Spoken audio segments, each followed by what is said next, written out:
Então, mais uma vez, bom dia. Vamos então retomar a atividade, lembrando os subtemas abordados na parte da manhã. Foi através do Alexandre Ramalho, atividades e fins da UERV, e do nosso amigo António Fernandes, não é? da SEC, a lealdade na Casa Espírita. Então vamos abrir o espaço para a Filipa abordar os dialogadores, para perguntas e respostas que vocês expuseram. Vamos lá. Mais reconfortados agora depois do lanchinho.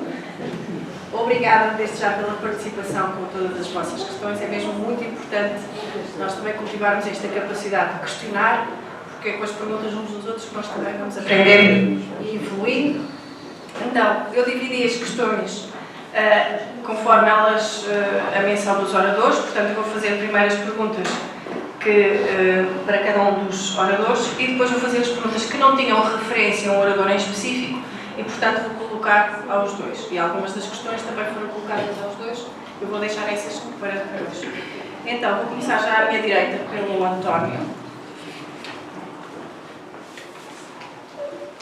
com uma questão que vai realmente ao encontro do tema. Lealdade não é ser coerente, já estou a ler, ter o mesmo comportamento dentro e fora da casa espírita para com todos com quem cruzamos no dia-a-dia. Se nos chamam a atenção para algo que consideram que não fizemos bem, não devemos refletir sobre isso, em vez de acharmos e dizermos que os outros é que interpretaram mal? Sim, de facto tem que ser assim. Por isso é que eu, quando comecei a lembrar de que o que é que nós somos, cristãos, esse princípio não devemos nunca abdicar dele. O que é que faz sermos cristãos? O que é que nos une para podermos usar esta palavra? Vivermos de acordo com os ensinamentos que Jesus legou na sociedade. Nós estávamos presentes nessa altura, provavelmente. Não posso nunca afirmar isso. Mas sabemos que aquelas pessoas que escreveram e relataram os ensinamentos de Jesus fizeram que chegassem aos dias de hoje. Tivemos algumas dificuldades em entender e interpretar, de pô-lo na nossa vida, provavelmente. Tivemos uma ajuda suplementar com o Espiritismo, certo, seguro. São estes os princípios do Espiritismo que eu me revejo e quero para a minha conduta de vida? Ok, então eu procedo assim. Dentro da instituição, os meus colegas continuam a vivenciar estes dois princípios? Se não, não estou no sítio certo. Se estou num sítio errado, mas quero fazer daquele sítio certo, vou tentar demonstrar e tentar explicar aos meus camaradas de que nós não estamos a fazer as coisas de acordo com estes princípios, os quais eu sou leal. Porque o que me fez ser espírita foi isto. Agora, a partir do momento em que eu saio da porta do centro e no primeiro complicação, no primeiro encontrão que alguém me dá na rua, mal eu saio da porta e eu esqueço aquilo que eu aprendi que é o quê? Amar a Deus sobre todas as coisas e ao próximo como a nós mesmos.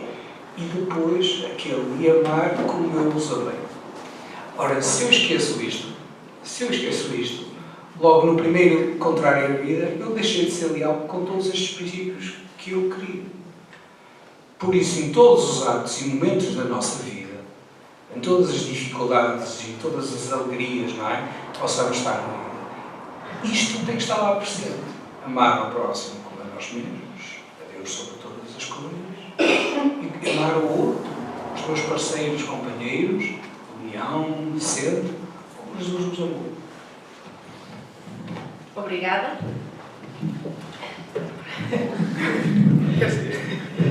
Falou, para o Alexandre agora, falou na união e congregação das diversas associações. Em termos práticos, o que têm feito e que irão fazer para essa maior união?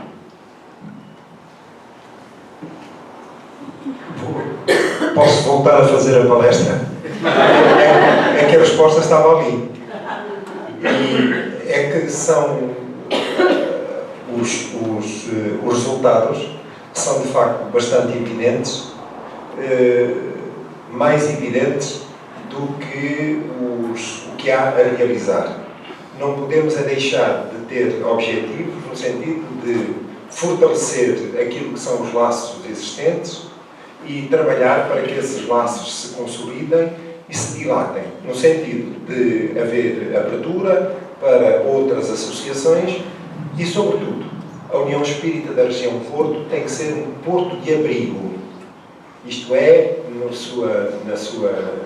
seu seio, o espírito tem que ser, como aqui foram enumerados os princípios inalienáveis, intrínsecos ao espírito de união, de tolerância, de compreensão, de solidariedade, de entreajuda, mas também de estudo, de reflexão sobre aquilo que são, de facto, a herança, constitui a herança dos bons espíritos no que concerne à estrutura da doutrina espírita, para que todos, independentemente das diferenças nas atividades que as casas espíritas implementam, possam estar a ler todos na mesma página e sermos, de facto, leais, em primeiro lugar, com esses princípios, com Jesus, com os bons espíritos, com os companheiros, para que perdure no tempo esse espírito e que seja factual. Isto é, para que as associações, trabalhadores, aqui leia-se, e frequentadores, possam fazer parte de toda essa dinâmica e encontrar essa vivência. É o fundamental. E é isso que nos move e que nos deve mover a todos. Obrigada. António, o que deve ser feito pela Associação Espírita para que os frequentadores sejam leais à associação que frequentam? Temos que fazer distinção entre frequentadores e sócios, porque os sócios, aqueles que fazem parte da associação com um vínculo jurídico, esses todos têm direito e, aliás, a obrigação de levar com eles os estatutos e o regulamento interno, para saber qual o comportamento a proceder dentro da instituição. Os que são frequentadores não têm esse conhecimento, mas, por norma, vêm à procura de alguma coisa que não encontraram até agora na resposta da sua vida. Então, o acolhimento é muito importante. A pessoa que o acolhe, que recebe pela primeira vez, perguntar-lhe, sabe o que é uma casa espírita? Alguma vez frequentou uma casa espírita? Já viu na televisão, no YouTube, o que é um centro espírita? Se sim, explicar basicamente quais são as regras de um centro espírita em Portugal. Se nunca, então eu vou-lhe explicar. Começar pelo princípio, somos cristãos. Não vai haver nenhum show de circo, espíritos a esvoaçar, somos nada disso. Não há um espetáculo a ser apresentado, não há um show. Depois de explicarmos o que é que a pessoa vai encontrar dentro de um centro, quais são as atividades que normalmente existem, por exemplo, a terapia de passe, a fluidificação da água, o que é isso? Mas o que é que vai acontecer à água? Porque senão as pessoas até podem ter receio de experimentar ver água. Será que deitaram alguma coisa para que eu volte aqui na próxima vez? Cocaína, por exemplo. Nada disso. Vou explicar o que é a terapia de passe, mas vão colocar as mãos e eu vou desmaiar, como às vezes eu vejo na televisão e alguns shows. Será que vou ser possuído? Desmistificar um pouco o que é que a pessoa vai encontrar dentro de um centro. Depois de desmistificar o que é um centro espírita, explicar o que é que a pessoa pode encontrar. A solidariedade, a lealdade, a humildade, a conversa amiga, o ombro para encostar, partilhar conhecimentos, a esperança, não é? O que vai acalentar a vida, o calor que aquele ser vai receber por estar a aprender alguma coisa que ainda não tinha pensado até então. É isso que é que encontra paz, encontra conforto, encontra verdadeira amizade, alegria, encontra vontade de se reerguer e caminhar de novo, encontra respostas para as suas dificuldades da sua vida, encontra motivos de alegria na tristeza da sua vida, encontra razão de viver e principalmente encontra razão de morrer, porque é aí que nós vamos ver Deus.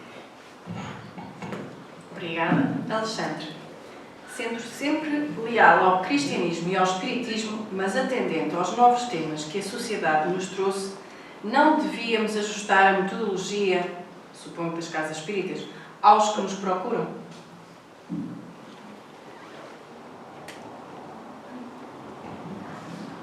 Assim fora, e a dinâmica e o programa dos centros espíritas variavam de acordo com os pedidos e com as fantasias, as teorias daqueles que procuram a casa espírita.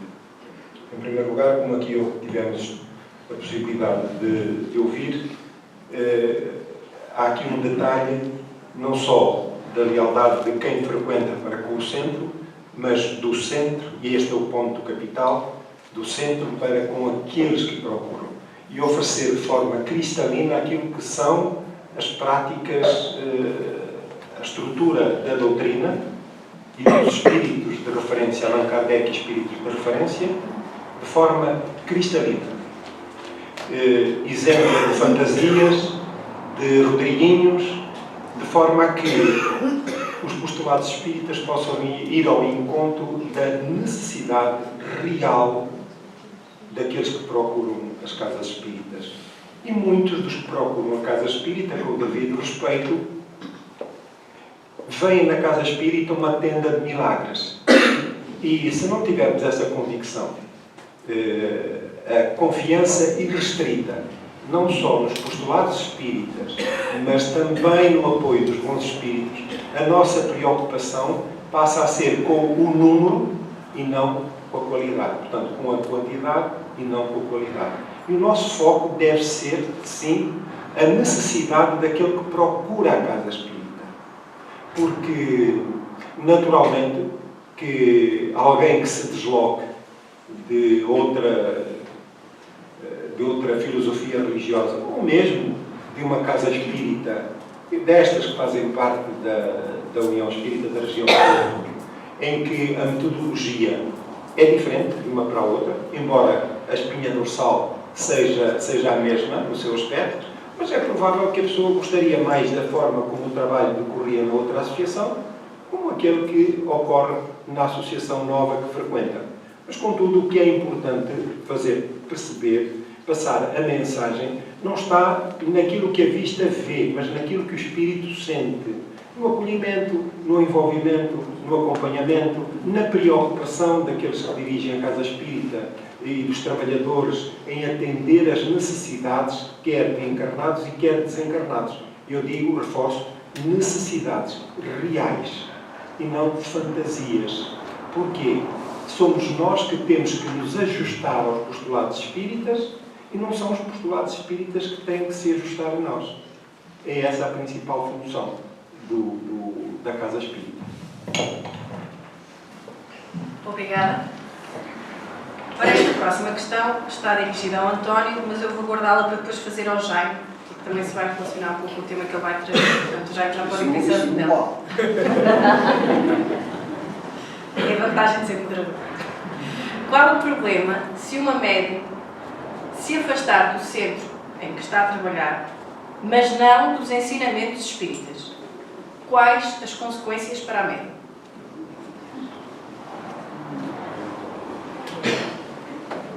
Muitas vezes na vida, as nossas profissões levam-nos a situações destas. Vamos tirar de hipótese de que eu sou o médium e saí das casas porque não gosto de deixar. Vamos esquecer essa parte. Isso depois o Jaime explica. Vamos supor que eu sou o médium, que sou motorista de longo curso e que faço viagens daqui até à Polónia. Normalmente são 5 dias de viagem, mas que se tiver cargas para distribuir a meio, rapidamente serão 10, 15. E para regressar serão outros tantos, portanto, vou estar no meu centro uma vez de 2 e 2 vezes. Estou lixado. Precisava de incorporar e agora não consigo. Ou se incorpora durante a condução, não é? Mas chatice. Posso provocar um acidente. Essas são as perguntas mais comuns. Vou estar desamparado? Não. vou ter que ser obrigado a trabalhar. Também não. O nosso comportamento, quando nós assumimos que queremos ser um médium ativo numa mesa mediúnica que tem uma profissão deste género, vai modificar-se, vai ajustar-se de acordo com a minha disponibilidade. Conforme está a dizer o Alexandre, não é o centro que se vai ajustar a mim, não é o espiritismo que se vai ajustar a mim, sou eu que vou ajustar de acordo com a minha possibilidade, de acordo com a minha vontade, àquilo que eu aprendi, sem desvirtuar o trabalho. É claro que sendo eu um motorista por aí fora, vou encontrar muitos motivos para continuar a orar por aquele irmão que fez uma manobra complicada, com uma situação mais aborrecida. Vou continuar a fazer os meus pensamentos, a rememorizar os estudos, vou ter por áudio, por exemplo, ou até vídeos, que todos os caminhos são extraordinários, que me fazem companhia. Eu vou ouvir palestras edificantes, vou ter por companhia o Divaldo, enquanto cá está, não é? Ou outros que já cá estiveram. Vou me entreter consigo onde eu vou voltar. Vou trazer esta história bonita de prática de vida para voltar numa palestra que vocês possam estar, ou partilhar com os meus colegas de sempre. Mas vamos pensar que eu nunca mais volto ao céu. Eu não vou deixar de ser médico. Eu não vou deixar de ser espírito. Eu vou continuar a fazer o meu trabalho. Vou continuar a investigar, vou continuar a estudar, para não me estabilizar no tempo. Porque o que é mais triste numa vida é nós não saber aproveitá-la para evoluir, além dos aspectos físicos, não é? Dos conhecimentos materiais. Por isso, não posso, não quero, mas não vou desistir daquele meu princípio de lealdade por aquilo que eu aprendi enquanto espírita. E manter, aprender, trabalhar, não é? A pergunta que foi feita a Francisco, não é? Se ele Chico Xavier, o que é acontecer? Trabalho, e a seguir mais trabalho. Não, nunca acaba, felizmente. Obrigada. Alexandre, às vezes pela dificuldade de conversação e de expor as suas dúvidas e suas ideias no movimento espírita ou entre grupos, há pessoas que se isolam ou se calam para não haver confrontos ou conflitos, provocando inimizades e quebrar muitas das vezes grupos de ação. A questão é, como se pode travar este isolamento?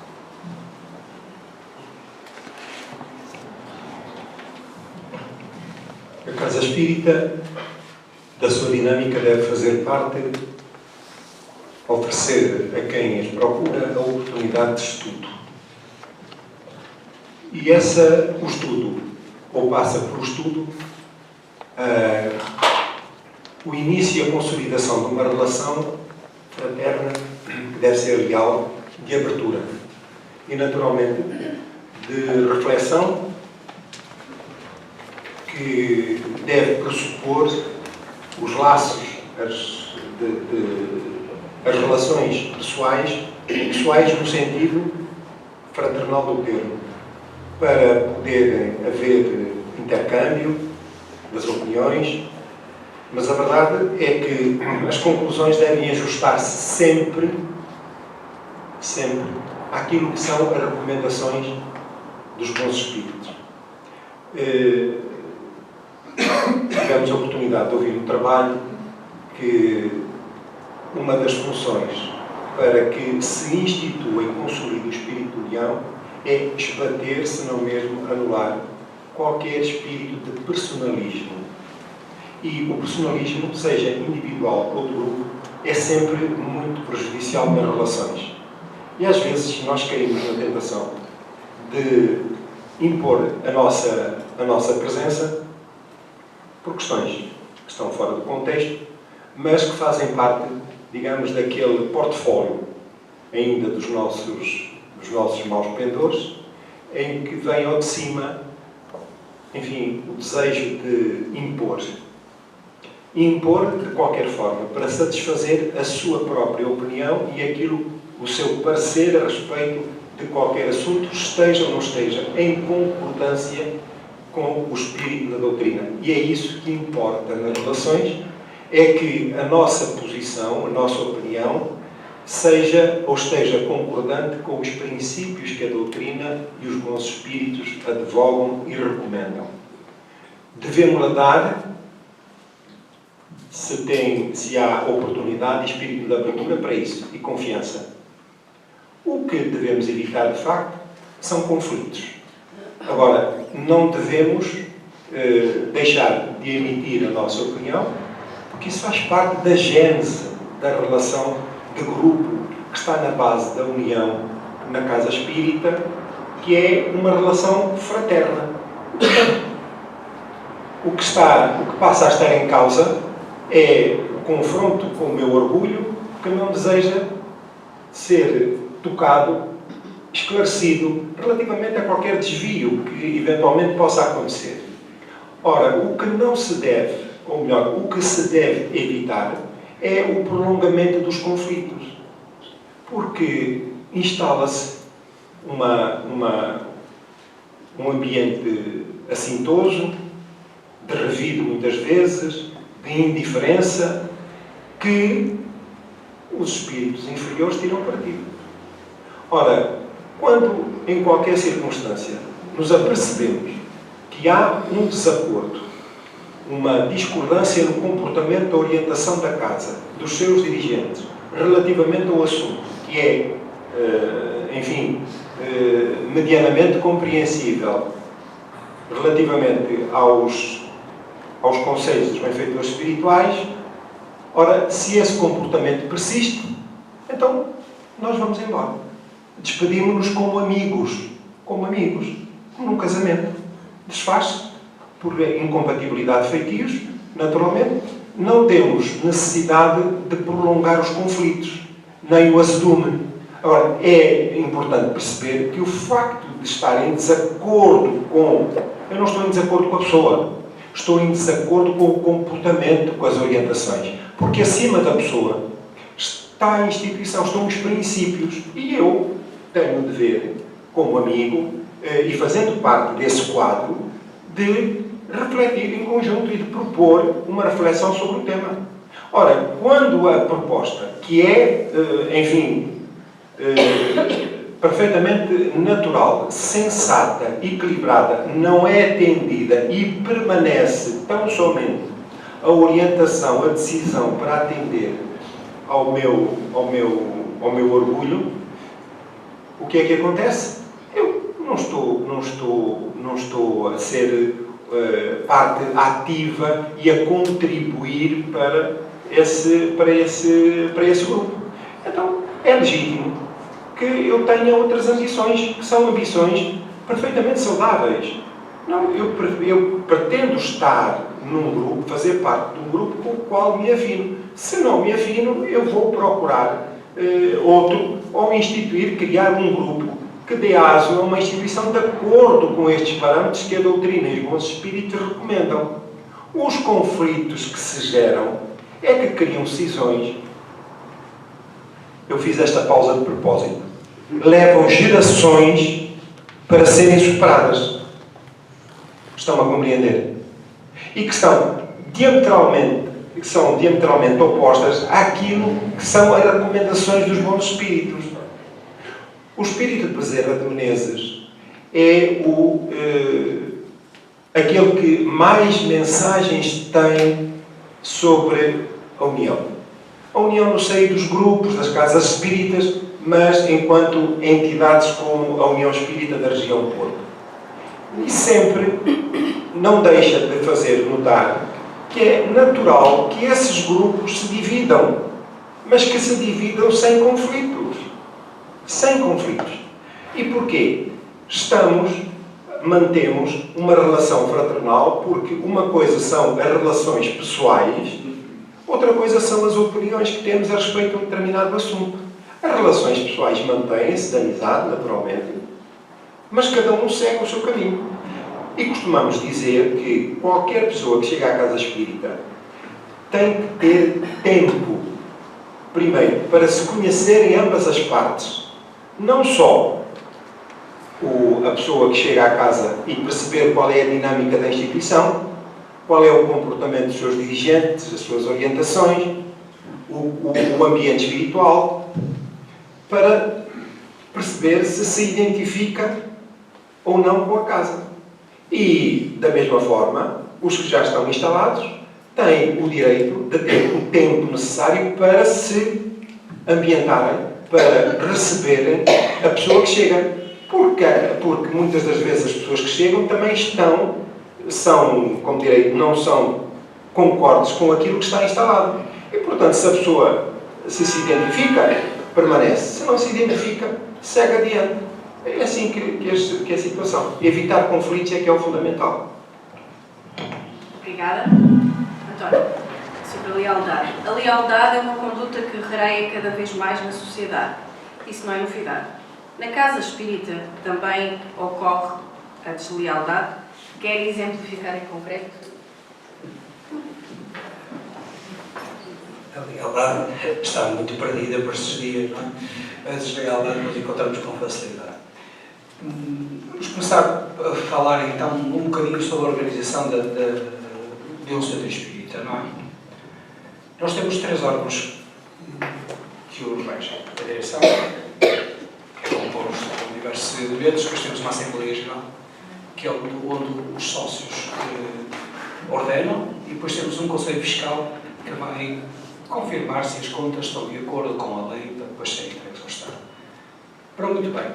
A lealdade destes 3 órgãos tem que ser fundamental. Porque se houver comportamentos na direção entre os diferentes indivíduos, não é? Imaginemos que, para dar um exemplo, que a direção decide, sem consultar a Assembleia Geral, não há que possa ser feito pela direção, construir um baloiço de diversão para crianças. Muito bem, a direção toma essa decisão, tem dinheiro disponível, gasta, está dentro do orçamento, o Conselho Fiscal não vai contrariar. No entanto, o Presidente da Assembleia Geral verifica que nós não temos crianças no centro espírita. Não faz sentido montar um baloiço onde só há uma ou 2 crianças a frequentar. Porque é que precisamos fazer um jardim infantil? Ou um outro tipo de atividade? Claro, vai consultar os sócios, marca uma Assembleia Geral que consulta os sócios e expõe a situação. Onde é que está aqui a deslealdade? Está com a direção.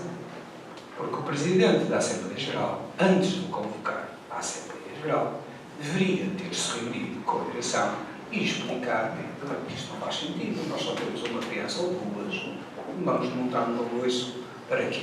Estamos a gastar dinheiro que podíamos usar noutro tipo de trabalho qualquer. Está-se a desbaratar o dinheiro que é donativos, que vem dos sócios. A lealdade e a deslealdade. Isto é um exemplo fácil, não é? De resolver, mas estes pequenos atritos que existem entre os diferentes tipos, entre os 3 órgãos, é mais comum do que muitas vezes nós julgamos. Quando nós temos uma amizade, quando nós temos confiança entre estes 3 órgãos, quando são pessoas que realmente não foram escrutinadas só para constituir uma direção de um centro, quando de facto as pessoas se entendem, nós somos muito mais coesos e rapidamente deixamos de saber quem é que é o Presidente da direção, quem é que é o Secretário, quem é que é o Tesoureiro, quem é que é o Presidente da Assembleia Geral, porque parecem que são todos um. No meu caso até somos 2 Antónios. Portanto, vou falar com o António, qual deles?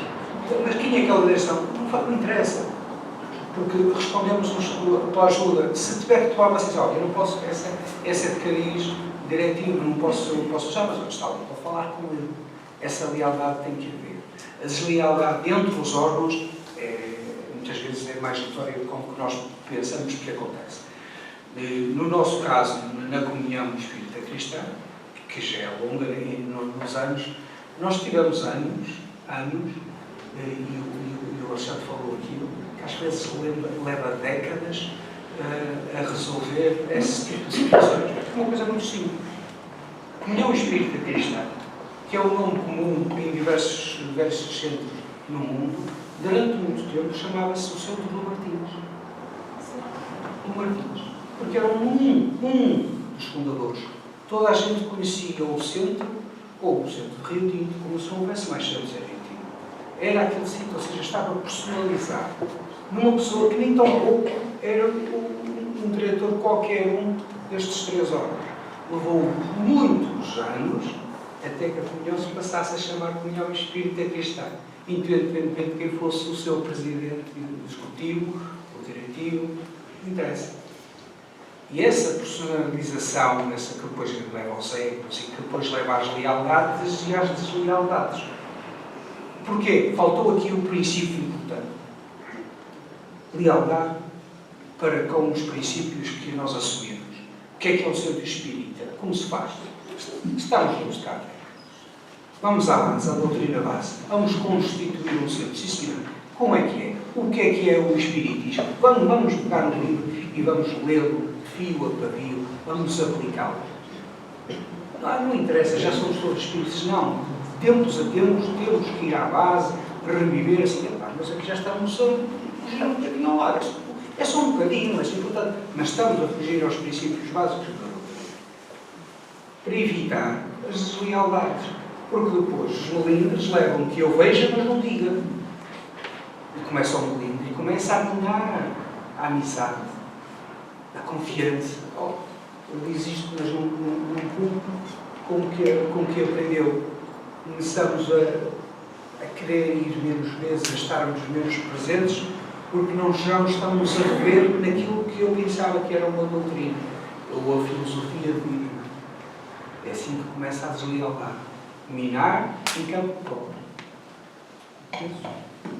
Obrigada. António, vou deixar para si mais uma pergunta. Eu pergunto para o António e depois vou fazer perguntas para os dois. Eu só queria dar aqui uma nota sobre este tema. É que a questão parte de uma afirmação, de uma constatação. Eu pedia que comece o início da pergunta anterior, faz favor. A lealdade é uma conduta que rareia cada vez mais na sociedade. Isso não é novidade. Ponto. Era só. Depende do nosso ponto de vista. O copo, aqui o caso é, podemos ver o copo meio cheio ou meio vazio. E eu peço licença para me interromper aqui na questão que é dirigida ao José, por uma nota. No trabalho que nós apresentamos, a União Espírita da Região Porto comemora este ano 25 anos de existência. Eu não posso deixar de registrar o espírito de lealdade entre todos aqueles que trabalharam e continuam a trabalhar para trazer a entidade que compõe as várias associações, portanto, são as associações, seus dirigentes, que têm contribuído para este espírito e para a concretização deste projeto que é de veras importante. Não só a nível regional, como também a nível nacional. Portanto, eu quero relevar esse espírito de lealdade que está patente, visível na interação das associações que compõem a União Espírita da Região Porto e que muito tem contribuído para a continuação deste projeto. Vou ainda mais longe. As nossas casas espíritas existem, naturalmente, e não for a lealdade dos nossos companheiros de trabalho, de direção, dos seus trabalhadores, da sua dedicação, que são leais com o compromisso que assumem, não seria possível a prestação dos serviços que as instituições espíritas dedicam àqueles que procuram, no campo físico e no campo espiritual. Portanto, a lealdade existe sim. Não seria possível manter associações espíritas e a União Espírita da Região do Porto, sob o ponto de vista espiritual e afetivo, a funcionar com qualidade, se não houvesse lealdade. É provável que aqui ou acolá hajam oscilações, porque trazemos para o interior aquilo que são as nossas frustrações, os nossos desgostos, as nossas angústias, por aí adiante. Mas faz parte da vida. Portanto, aquilo que é importante reter e relevar é o espírito de lealdade existente, sim, no seio das nossas associações, das associações espíritas, que se esforçam, os seus trabalhadores, que se esforçam na lealdade com Jesus, com os postulados espíritas e com o trabalho de dedicação ao próximo. Assenta na humildade e na lealdade. Obrigado. Então, próxima questão. Em que medida a lealdade a Jesus pode fazer despertar a mediunidade de cada um? A mediunidade é anterior a Jesus, só por acaso. Jesus, quando veio, já havia muitos bebés para ele. Portanto, Jesus não faz despertar a mediunidade, ela está dentro de nós. E é uma ferramenta, é algo que nós podemos usar, se quisermos, não é? Mais uma faculdade. Nós todos somos seres inteligentes. Uns com maior capacidade intelectual, outros com menos capacidade intelectual, mas somos todos inteligentes. Ora, nós somos todos velhos, porque é uma questão para uns com uma capacidade ostensiva, que se demonstra, que se vê, ou que se usa mais, outros menos, mas todos somos. Jesus é um caminho que eu posso escolher, mas não é o único. Todas as religiões levam o mesmo caminho, sem exceção. Por isso é que é religar, criar com Deus. Quando nós optamos pela via de Jesus, pelos ensinamentos de Jesus, nós chegamos à conclusão de que este caminho é aquele que mais se adequa à minha maneira, àquilo que eu já cheguei, àquilo que eu alcancei e ia chegar. Mas se eu pegar um hindu ou um muçulmano que ele escolheu o seu caminho, ele pode usar a sua mediunidade da mesma maneira, não é impeditivo. Portanto, ser médium não é uma exclusividade dos cristãos, nem para lá caminho. Agora, o caminho que eu escolhi, os pensamentos de vida, a filosofia que eu escolhi, é que eu encontrei os ensinamentos de Jesus, aqueles ensinamentos que me são mais úteis, porque eu rapidamente desencarno e rapidamente reencarno num país como o Japão, onde não é nada bem-vindo a Jesus. E não é por isso que eu vou deixar de ser médium, que vou deixar de ser uma pessoa, ou que eu não vou esforçar para fazer nesta vida uma vida melhor. É o caminho. Simplesmente o caminho. Quer que eu fale mais alto? Não, eu posso falar mais alto. Eu pensei que já estava a falar alto demais. Mas pronto, daqui parece que estou a falar alto demais. Mediunidade é uma ferramenta. Jesus é o nosso caminho para usar essa ferramenta. É o caminho que eu optei. O Espiritismo dá-nos outros conhecimentos, ou abre a explicação dos conhecimentos de Jesus para utilizar melhor essa ferramenta. Se eu utilizar o livro, se eu ler o livro dos médiuns, eu vou compreender melhor o que são os diferentes tipos de mediunidade. Se eu ler o livro dos Espíritos, eles vão-me responder a muitas perguntas que estão assentes que vão tocar na mediunidade. Se eu ler o Evangelho segundo o Espiritismo, eu vou entender melhor as passagens, ou pelo menos algumas passagens dos evangelistas, para me utilizar de acordo com a minha mediunidade. Se eu ler a Gênesis, eu vou compreender melhor o mundo onde eu estou a ser inserido e que uso eu posso contribuir com a minha mediunidade no meu mundo onde eu estou a viver atualmente. Isso sim são as bases do nosso conhecimento espírita, que nos permite utilizar melhor a ferramenta. É como se eu for um gênio da música e decidir me aplicar num instrumento e depois noutro instrumento, e agora eu até quero ser maestro, então preciso de saber como funcionam todos os instrumentos para ser de facto um maestro. E se quiser ser um maestro excelente, tenho que ouvir outros maestros, como conduzem eles as obras que me vão passar pela mão e fazer o meu trabalho em colocar a minha impressão, dizer, mas eu quero que esta peça seja tocada desta forma, com este tipo, desta maneira, com a minha carga, com a minha capacidade, e eu participo no trabalho de Beethoven. Eu participo no trabalho dele, não o substituo, uso, faço, de acordo com os princípios que aprendi. médiums.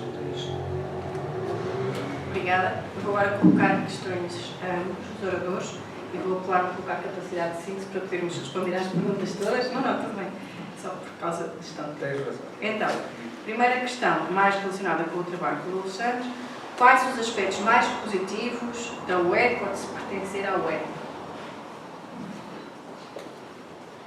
Vou fazer rever a palestra. Fazer de novo a palestra. Lembram-se, havia lá um capítulo que eram os resultados. Resultados. Os resultados e aquilo que há a concretizar. Mas aquilo que a União Espírita da região de Porto dinamiza é o apoio às associações. De que natureza? Não só nas reflexões sobre os temas doutrinários, de atividades das próprias instituições, intercâmbio de palestrantes, portanto, a realização destes encontros que são fundamentais para que os próprios trabalhadores das casas espíritas possam interagir entre si e perceber que estamos todos no mesmo barco, fazemos todos parte do mesmo projeto e somos parte integrante das conquistas realizadas. E, além disso, tudo o que está para vir, portanto, o trabalho a realizar, assenta na confiança e na expectativa de se poder continuar a apoiar no sentimento de solidariedade dos trabalhadores. Ora, casos há, para além daqueles que foram aqui enumerados relativamente à elaboração de documentos que foram entregues à Federação Espírita Portuguesa, a organização dos mais variados eventos, como congressos nacionais, jornadas, reuniões de trabalhadores, por aí adiante, seminários. Houve também, em várias ocasiões, apoios a outras instituições que, fora do contexto da União, portanto, da nossa região, mais concretamente, por exemplo, para Braga ou ali para a zona de Aveiro, portanto, associações que estavam com dificuldades de palestrantes no preenchimento das suas agendas de trabalho, e nós oferecemos os trabalhadores das nossas casas da web, deslocaram-se para prestar esse testemunho de solidariedade e preencher essas agendas. Portanto, aqui é, sobretudo, a construção de um espaço comum de solidariedade e de fraternidade entre as associações, que é fundamental.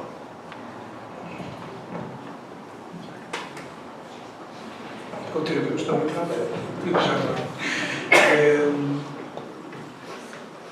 há tempos aconteceu uma situação engraçada no centro.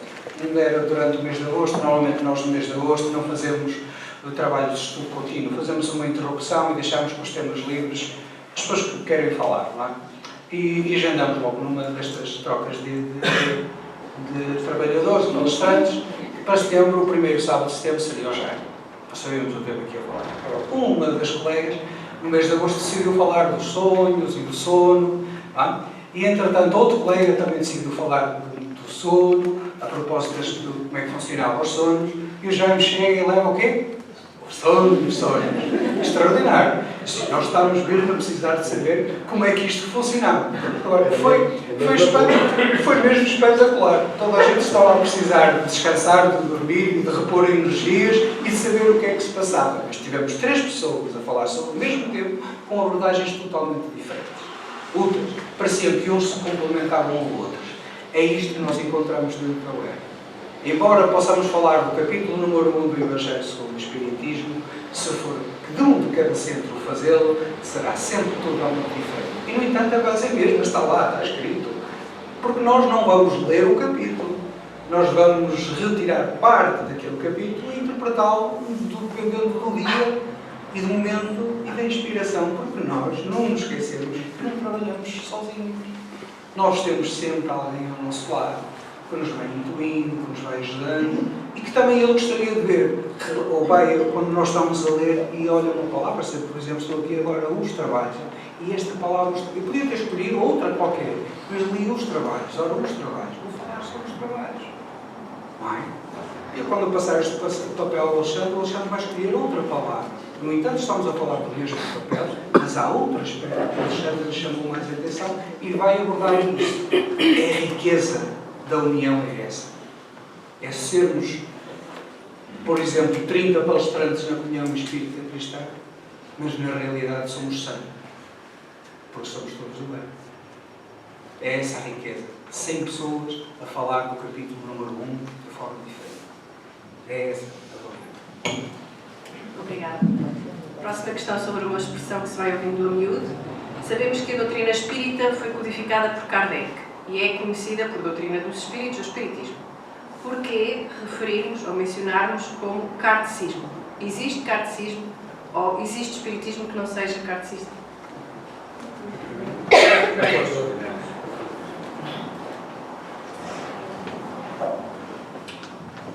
Na introdução do Livro dos Espíritos está bem especificada a razão da adoção do termo Espiritismo, doutrina dos Espíritos, e, portanto, não há Espiritismo sem Kardec, exatamente por essa razão. Era uma designação que não existia até a época, e, portanto, ele adota essa designação para dar relevo à intervenção dos bons espíritos, à origem da própria doutrina. Ele próprio remeteu-se ao anonimato com a adoção de um pseudónimo, de Allan Kardec. Ora, não há espiritismo sem Kardec e não há kardecismo porque Kardec não criou nenhuma doutrina. Portanto, espiritismo é a doutrina consignada pelos 5 livros de Kardec e daquelas obras de referência. Já não falamos de espiritualismo, que é outra circunstância. Mas, às vezes, na linguagem corrente e para definir, sobretudo no Brasil, em que a palavra espiritismo é usada a esmo para designar as mais variadas doutrinas e fantasias, e, portanto, as próprias pessoas recorrem de uma forma prática e rápida para definir uma coisa da outra. Mas, na prática, é aquilo que acabamos de dizer. Não existe kardecismo, porque Kardec não criou nenhuma doutrina. E não existe espiritismo que não passe por Kardec. Ponto. Não tenho muito mais a acrescentar. A definição está corretíssima e é só mesmo relembrar que, de facto, do outro lado do Atlântico, os candomblés e as outras vias espiritualistas que têm mesas mediúnica ou terreiro mediúnico, que fazem trabalhos mediúnicos e querem fazer essa distinção do espiritismo, não é? Mas, corretamente, espiritualistas, não espiritistas. Somos espíritas por isto que dizemos do Alexandre. Eu só queria fazer um comentário. Peço desculpa, vou pedir para deixar para o fim para podermos dar prioridade às questões. Okay? Eu sei que tem a ver com o tema, mas nós queremos evitar esse tipo de situações. Para já. Outra questão. Como o movimento espírita está a ver o uso demasiado das redes sociais no dia a dia? Para ambos. Como úteis, dependendo dos conteúdos, ou melhor, dependendo das pessoas que lá colocam os conteúdos, são úteis, como a pólvora, também é útil, dependendo da utilidade que se dá, mas isso faz parte da natureza humana, são circunstâncias que temos que viver, e aquilo que importa é como é que eu participo, e se estou a ser controlado por essas redes sociais, ou se controlo as minhas ações, se me sirvo das oportunidades para me enriquecer ou para enriquecer terceiros com aquilo que eu posso dar de útil para os outros. É tão simples quanto isso, na minha perspectiva. Eu vejo como uma ferramenta extraordinária uma ferramenta extraordinária a ser bem estudada e implementada e bem aproveitada. Quando surgiu o jornal, poucas pessoas tinham acesso a ele. E um jornal servia para uma freguesia imensa, mas toda a gente ia ler, pelo menos que fosse as letras gordas, os que sabiam ler. Quando surgiu a televisão, foi sempre, ou o rádio até antes, não é? Foi sempre um meio de divulgação de informação. Quando surgiu a televisão como surgiu, nós percebemos que era uma forma de chegarmos a mais longe e a mais gente, não é? Nós percebemos de que o consumo de televisão vem diminuindo bastante em detrimento das redes sociais, ou seja, estamos cada vez a ser mais especialistas da informação que queremos consultar. Também com esse conhecimento nós conseguimos decidir aquilo que queremos. E com maior conhecimento vem maior responsabilidade. E também somos mais capazes de poder distinguir aquilo que nos interessa daquilo que não nos interessa. Ou pelo menos deveríamos saber o fazer. Portanto, as redes sociais são ótimos divulgadores do conhecimento do espírito. Nós temos companheiros nossos que falam português e que estão espalhados por todo o mundo e que conseguem participar no Facebook, no WhatsApp, nos grupos mais fechados, pertencer às classes de estudo onde fazemos o estudo online. Portanto, somos capazes de estarmos a fazer uma palestra no Nervo e mal acaba a palestra irmos assistir a outra palestra que está neste momento a começar uma hora diferente no Brasil. É um tema que me interessava e que eu queria saber um bocadinho mais. Somos capazes de participar, só vamos falar de outras línguas, num outro trabalho que se passa na Áustria, por exemplo, acerca do espiritismo e ciência, ou na Inglaterra, portanto, dependendo depois da nossa capacidade de entendimento. Mas podemos estar em qualquer parte do mundo. Portanto, as redes sociais são ótimas, uma ótima. Agora temos todos que aprender a trabalhar mais e melhor. A minha mãe tem 77, 78, vai fazer 78, é uma especialista em redes sociais. Também não é uma idade, um motivo para dizer, eu vivo pela televisão, eu sou do tempo da televisão. Não é verdade. Está ao acesso de todos, queremos nós querer aprender.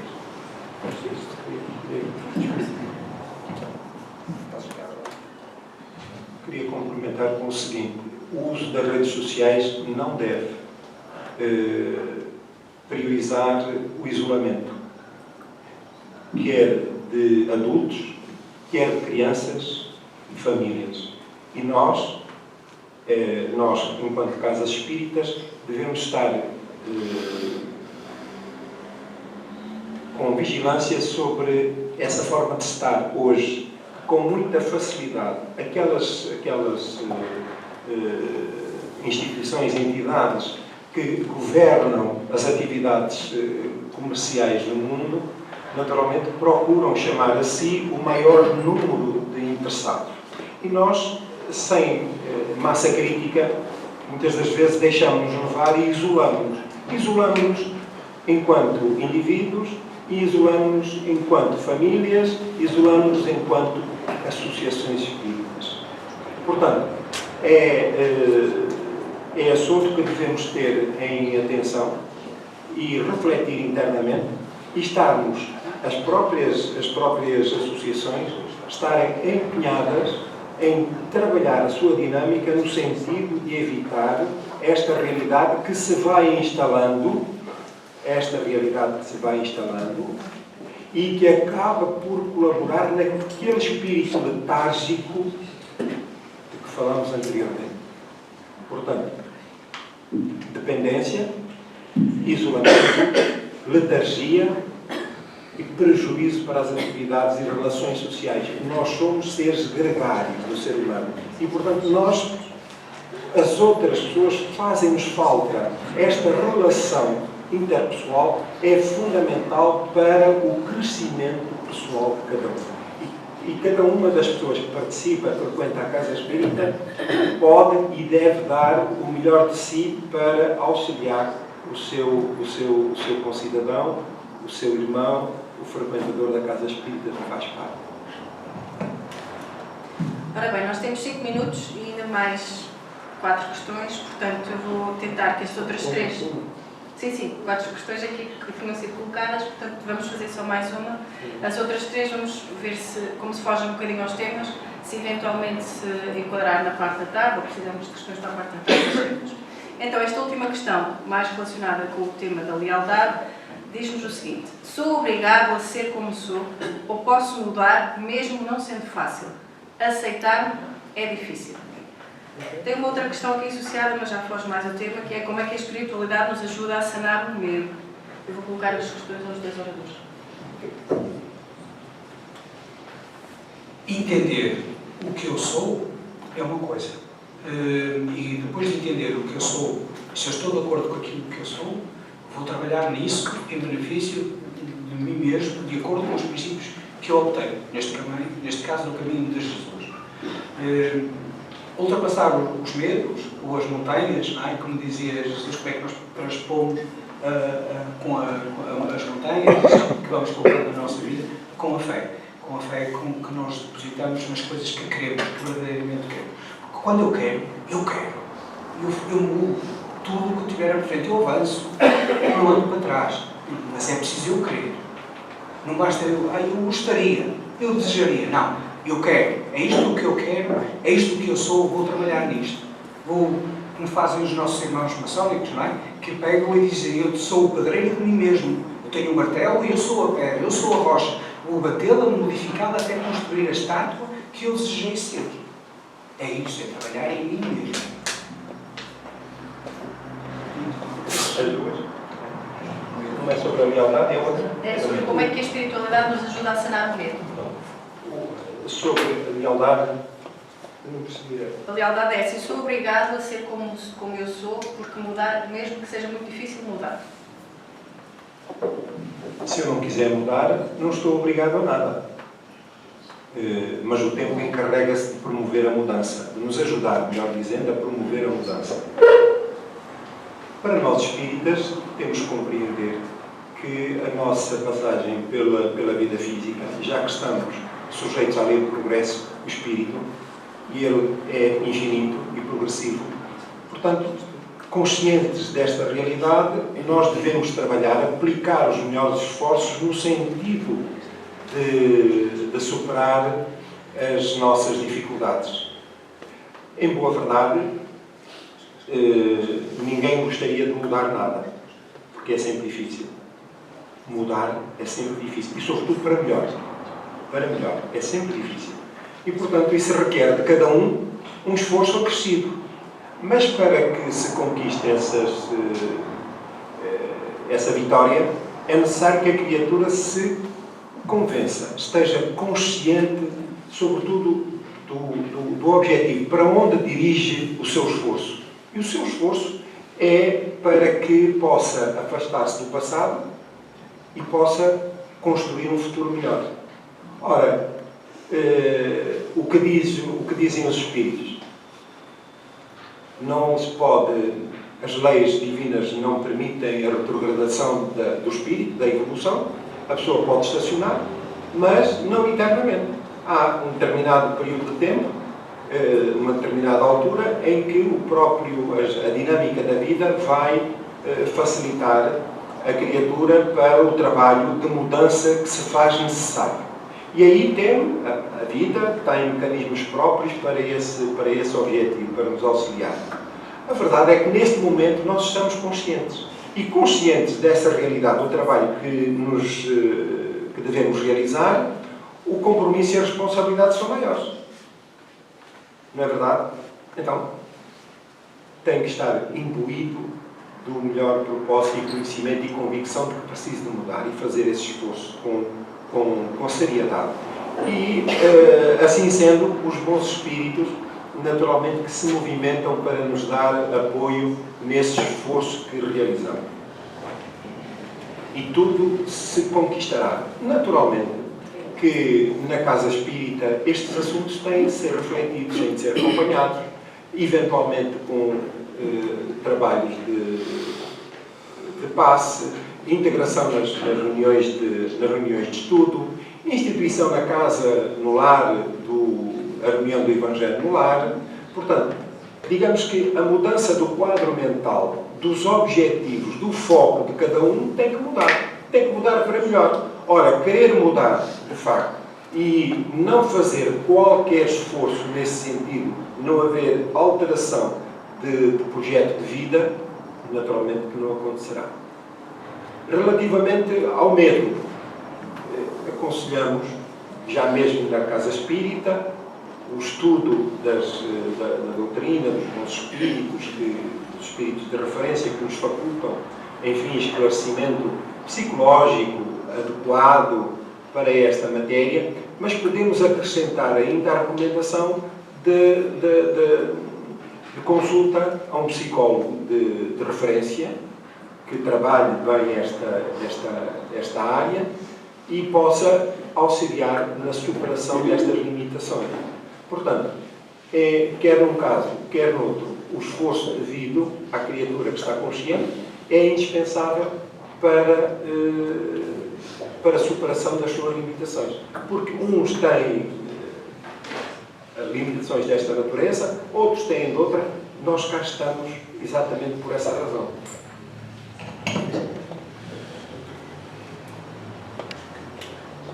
Às vezes nós queremos mudar porque o mundo nos obriga a mudar, porque estamos numa sociedade em que estamos em contraciclo, parece que a sociedade está contra nós, não é? E temos medo de sair do armário, de sair da caixa, de nos expormos, não é? O apoio especializado é fundamental, está à nossa disponibilidade para ser usado. Mas também entender o facto de conhecer, o saber porque é que eu estou em contraciclo, ou porque é que eu não me encaixo, não me enquadro neste momento, nesta era, na sociedade, ou porque estou preso num passado, ou porque estaria, mas era bem num futuro, porque nós sabemos que a sociedade evolui e os preconceitos caem. O Espiritismo ajuda-nos a entender e a trabalhar nisso. Não precisamos de sofrer nos dias de hoje. Não faz sentido. Muito obrigada aos dois oradores, ao Alexandre Ramalho e ao António José. Muito obrigada pelas vossas participações e pela generosidade em responder a estas questões. Muito obrigada também a quem colocou questões, é sempre fundamental, também para termos este espaço entre todos nós. Ficaram 3 por responder. Se houver oportunidade da parte da tarde, nós tentaremos dar resposta. Para já, desejamos um bom almoço. Muito obrigada pela vossa presença.